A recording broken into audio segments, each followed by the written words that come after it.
For me, Nordschleife was fantastic. One of the biggest races, of course, in the year is the 24 hours of the Nürburgring. So Listen, guys, something absolutely insane is happening at the Nürburgring right now, and the whole motorsport world is watching. Max Verstappen is doing something he has never done before in his entire career, and it is bigger than just a race. We are talking about a historic sellout, a parade ban, a secret contract clause that could shake Formula One forever, and a teammate who says Max is literally from another planet. Stay with me because this story gets wild.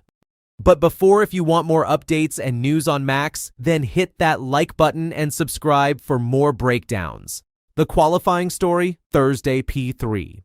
So let me set the scene for you. Thursday afternoon, first qualifying session at the Nürburgring, and Max jumps into that Red Bull liveried Mercedes AMG GT3 and immediately goes to the top of the timing screens. The crowd goes absolutely mental.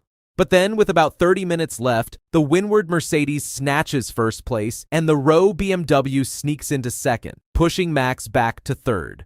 Now here is the thing though, Thursday qualifying for the top GT3 cars is basically just a practice session. The real battle for pole happens on Friday in top qualifying, so finishing P3 on Thursday was actually a solid and controlled start from the team. Then Thursday night comes and the Nürburgring does what the Nürburgring always does. Heavy rain, hailstones, and thick fog hit the circuit. Max gets out on track for just one single lap in the dark, and that is it. But that one lap actually matters a lot, because every driver must complete at least one night lap before race day. So Max got that done and ticked that box. His teammate Danny Juncadella handled most of the wet running and kept the car safe.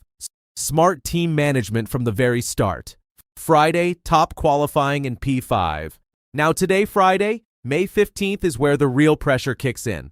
The Nürburgring uses an F1-style knockout qualifying system called top qualifying, and it has 3 stages. Lucas Auer gets behind the wheel for the team in top Q1, and they safely come through in 5th place. Aston Martin was quickest that morning, but the important thing is that Team Verstappen made it through to the next round without any drama. Clean, calculated, professional. Exactly what you want in a 24-hour race weekend, where saving the car matters just as much as going fast. The teammate nobody expected. Now hold on, because this part of the story is something I personally love.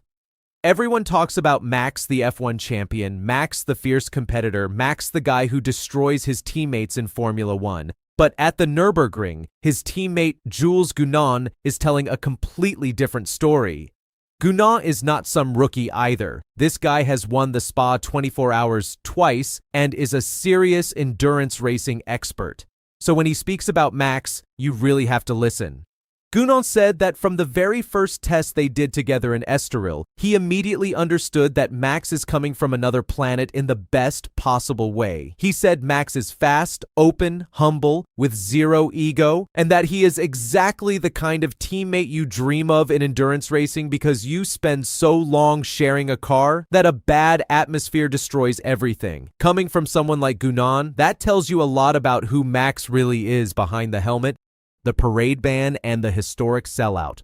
Okay, so now let me tell you about something that honestly blew my mind when I read it. The Nürburgring 24 Hours has been running for 56 years. 56 years. And in all of that history, they have never once sold out their weekend tickets. Not once until now. Max Verstappen's entry caused such a massive wave of fan demand that organizers had to cap ticket sales for the very first time in the event's entire history. They were literally warning fans on social media to not travel to the Nürburgring without a ticket because there would be 0 sales at the gate on race day Saturday. And because of this exact reason, Max was banned from the traditional driver parade through the town of Adenau on Wednesday. The security risk was simply too high. The crowd situation was just unmanageable. Only his teammates Gounon and Auer attended the parade while Max stayed away entirely. Think about that for a second. This man is so popular that a motorsport event that has existed for over half a century had to completely change how it operates just because he showed up. The exit clause is Max planning to leave F1.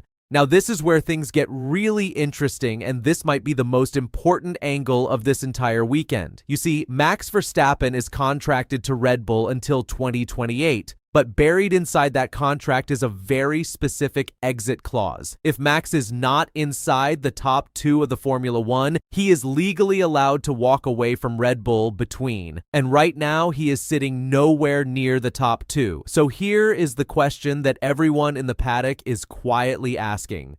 Did Red Bull give Max permission to race at the Nürburgring because they genuinely love him as a person, or because they are terrified of losing him and needed to keep him happy? Three-time Nürburgring winner Hans Stuck actually said publicly that Red Bull had to let Max race here because it would be an absolute catastrophe for the team if he ever left. Max himself has been calling the new F1 cars Mario Kart and anti-racing all season long. He is clearly not enjoying Formula One right now, and the Nürburgring is giving him exactly the kind of raw, real, exciting motorsport that he has been missing. Max's first ever 24-hour race, and that brings us to tomorrow. Saturday, May 16th, 3 p.m. local time in Germany, the race begins, and this will be Max Verstappen's first ever 24-hour race in his entire life.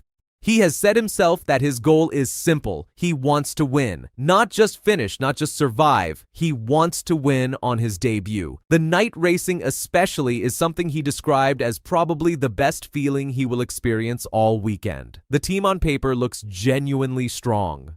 Gunon and Juncadella are proven endurance winners, and the Mercedes AMG GT3 has serious pace. Can they actually do it? That is a question we will all find out together.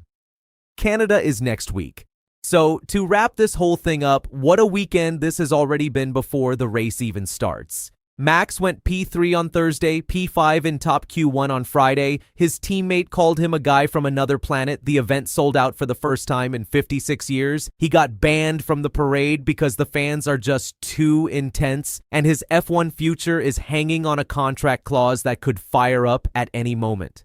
My personal opinion is that this Nürburgring adventure is not just a fun side project for Max. I genuinely think this is him reminding himself why he fell in love with racing in the first place, and that is something Red Bull should be very worried about. Now, next week, F1 returns with the Canadian Grand Prix from May 22 to 24 in Montreal, a sprint weekend with even more pressure on Max to perform. The question I want to leave you with is this. After a weekend of feeling alive and free at the Nürburgring, can Max actually switch back into that F1 mindset and find something special in Canada? Or has this weekend changed something in him permanently? Drop your answer in the comments because I genuinely want to know what you think.